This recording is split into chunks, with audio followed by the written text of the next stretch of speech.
Amigos televidentes de TVCT y de su programa Comentando la Noticia, igualmente para los que nos siguen en la página www.ruptura.com.be. Mi saludo cordial, como ya es costumbre. Continúo en México, en la República Mexicana, y exactamente hoy estoy ubicado en la ciudad de San Cristóbal de las Casas, estado de Chiapas.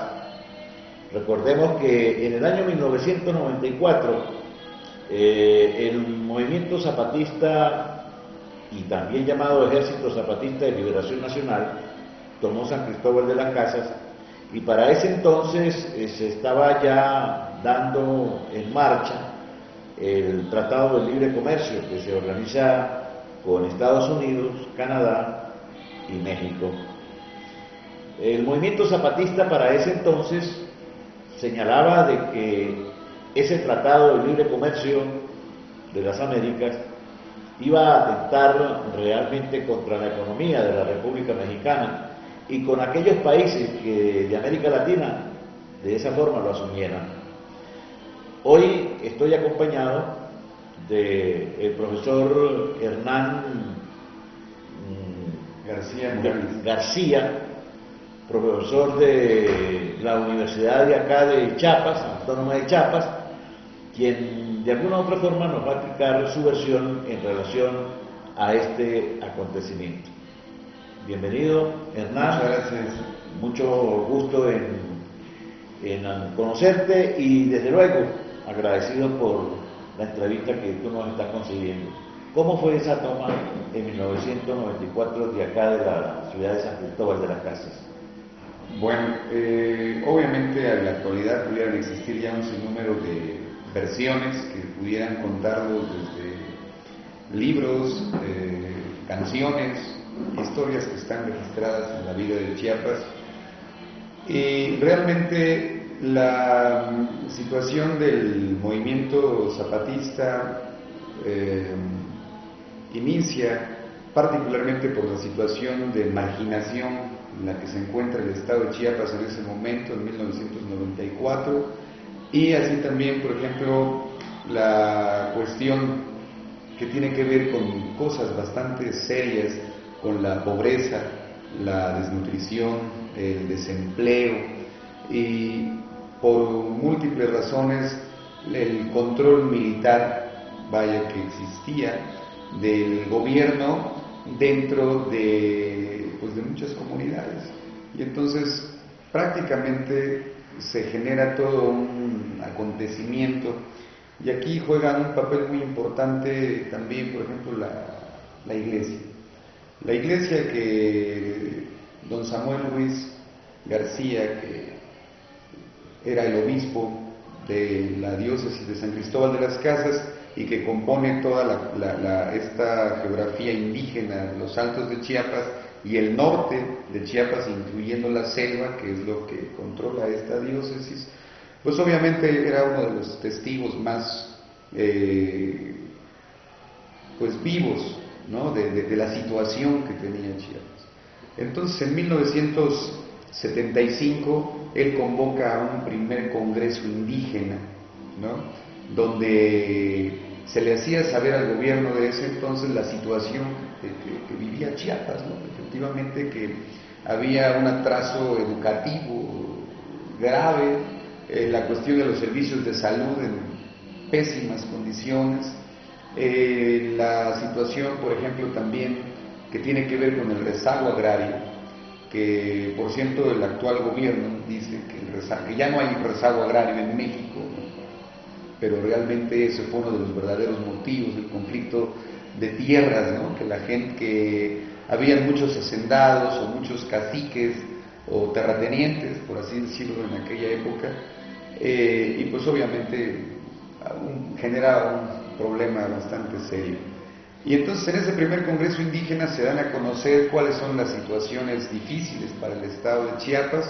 Se reúnen más de 300 comunidades indígenas de todo Chiapas, ¿no?, y es organizado obviamente por Samuel Ruiz García, y después se vienen los procesos estos económicos de desarrollo, atraviesa México en los 90 una cuestión que tiene que ver con la deuda bancaria, que los bancos quiebran, vaya, el gobierno le apuesta a los bancos y los bancos quiebran, y entonces se genera toda una crisis política en 1994 que viene a caer con una crisis económica fatal en 1995.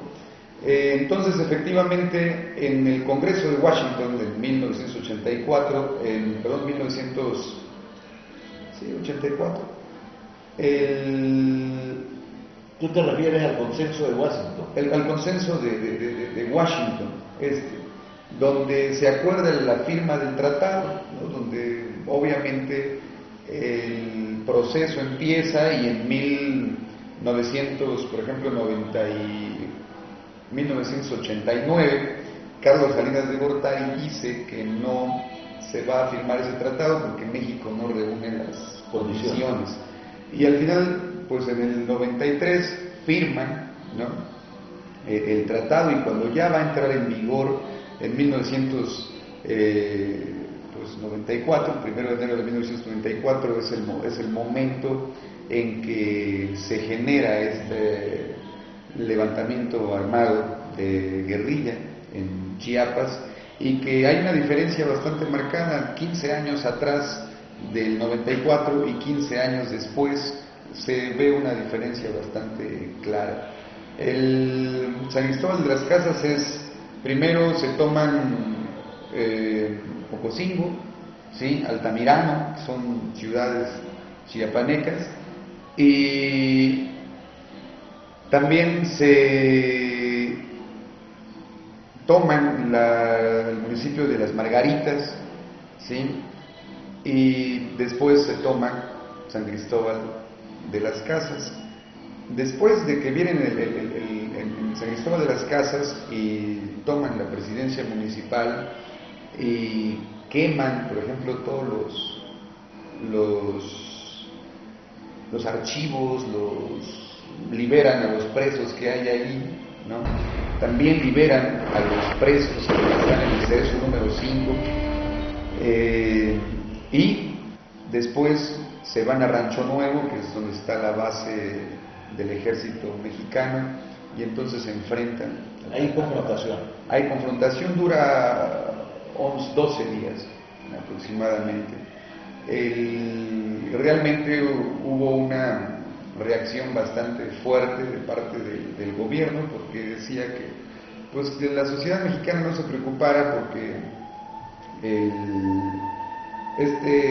eran un grupo de trasnochados, ¿no?, que estaban levantándose, pero realmente eran muchos indígenas y campesinos que estaban realmente armados, y muchos de ellos no, también muchos de ellos con palos y machetes, y entonces se da toda una masacre por parte del ejército mexicano, ¿no? Estamos hablando de ¿cuántos muertos aproximadamente? Pues es un porcentaje bastante considerable. Yo creo que sí hablamos de varios cientos de caídos pues, en combate. Donde lo fue más fuerte fue en el municipio de Ocosingo.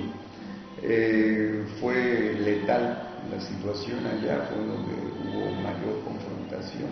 San Cristóbal estuvo pacífico, pero lo más cruel, los sangrientos, se ve ya en Rancho Nuevo, y es cuando la sociedad mexicana entonces empieza a protestar allá en el centro del país, y con pancartas que decían no a la masacre de los indígenas en Chiapas, y el pueblo empieza a decir que se acabe todo este rollo, y ya es así que el presidente de este entonces, Carlos Salinas de Gortari, dice, bueno, declara una amnistía para frenar esta situación, y viene ya un proceso después de diálogos de paz, que precisamente es en la diócesis de San Cristóbal, y luego vienen estos diálogos a generar más pláticas en el San Andrés Larraínza, que es otro municipio que está muy cerca, y ahí se firman los acuerdos de San Andrés, y entonces se espera en el 96-97 la firma de estos acuerdos de San Andrés, se espera el cumplimiento por parte del gobierno de estos acuerdos. Vamos a hablar del cumplimiento de esos acuerdos. Mientras tanto, vamos a identificar, a cumplir los compromisos de carácter comercial y regresamos.